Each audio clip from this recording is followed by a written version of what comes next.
How to take care and a precaution, which precautions we have to take care. तो हम precaution कौन कौन से लेना है while handling this air gun. तो दोस्तों ये प्रिकॉशन कौन कौन से लेना है इसे हैंडलिंग। तो सेफ हैंडलिंग के लिए, because it is dangerous, understand, it can damage anybody, it can, you can say prepare injury to any human being और एनीबडी।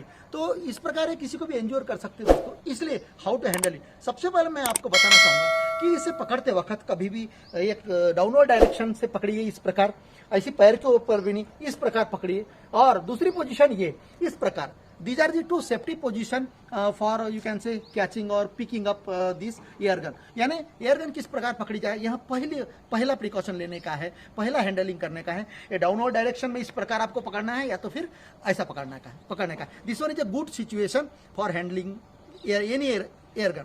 तो यहाँ पहली प्रिकॉशन है। दूसरी चीज आपको बताना चाहूंगा कि आपका हाथ ये ट्रिगर के आसपास ना हो, ट्रिगर के आसपास ना हो, यहां पकड़िएगा। आपको मैं बताना चाहूंगा यहां पकड़िएगा, तो ये ट्रिगर के आसपास ना हो। अगर ट्रिगर के आसपास अगर से हो गया तो यहां ट्रिगर दब सकता है और कहीं भी चल सकता है। दूसरी चीज, इसका मजल का डायरेक्शन किसी एनिमल या ह्यूमन बीइंग के तरफ या तो किसी के ओर ऐसी ना रखे, यह सबसे बड़ी चीज।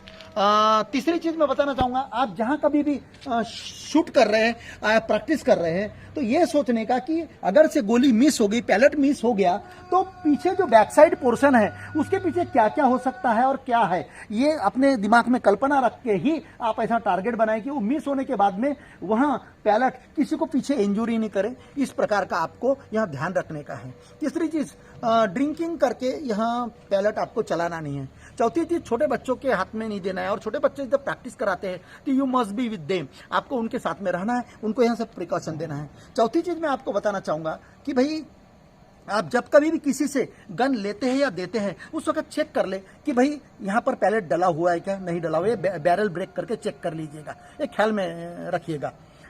तो इस तरह से आपको इसको प्रिकॉशन, उसके बाद में इसको आपको बाकी सीजन में तो कोई प्रॉब्लम नहीं, पर इसे जब कभी प्रैक्टिस होने के बाद में आप इसको इसका जो बॉक्स मिलता है, जो प्लास्टिक का बॉक्स मिलता है, उसमें पैक करके रखे ताकि रस्ट ना लगे। अब इसमें तो रस्ट नहीं लगे, बाकी एयर गन में रस्ट लगने के चांसेस रहते हैं। स्पेशली रेनी सीजन में तो बहुत ही डेंजरस रहता है, तो उसे प्लास्टिक में या झिल्ली में अच्छे तरह से पैक करके कहें। चैन वाला पॉकेट भी मिलता है दोस्तों, इसका भी पॉकेट इसके साथ में आया है।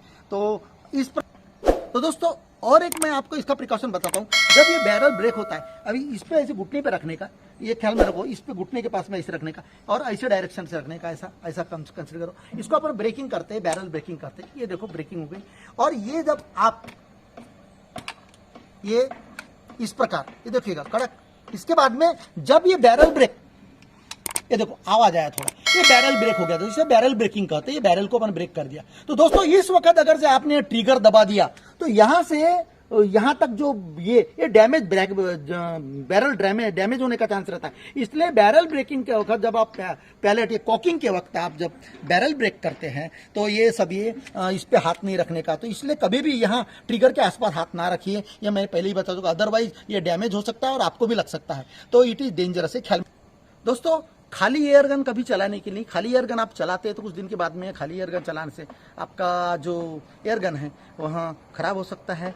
और तीसरी चीज़ मैं वहाँ भी आपको बताना चाहूँगा कि जो सेफ्टी पिन है यहाँ पर जो मैं बताया कि लोडिंग के बाद में यह पीछे की ओर आ जाता है और लॉक हो जाता है। तो दोस्तों don't rely on you can से this safety pin because it is machinery part. या इस पर रिलाई मत रखिएगा। हालांकि दिया है कि ये लॉक हो जाता है, इधर आ जाता है नियर टू द ट्रिगर, तो इसका मतलब लॉक हो जाएगा, फिर इसको दबाने से दबता नहीं। ऐसा नहीं होता दोस्तों, क्योंकि ये मशीनरी पार्ट है, इसके आने ट्रिगर लॉक होने के बावजूद भी यहाँ चल जाता है। इसलिए इस पर विश्वास न रखिएगा कि लॉक हो गई अब तो मैं दबा भी दूंगा तो भी नहीं। और चौथी चीज आपको ये बताना चाहूंगा प्रिकॉशन, जब तक आप शूटिंग के लिए कंफर्म रेडी नहीं हो जाते तब तक ट्रिगर के ऊपर हाथ नहीं रखने का, ये भी प्रिकॉशन लेने का है।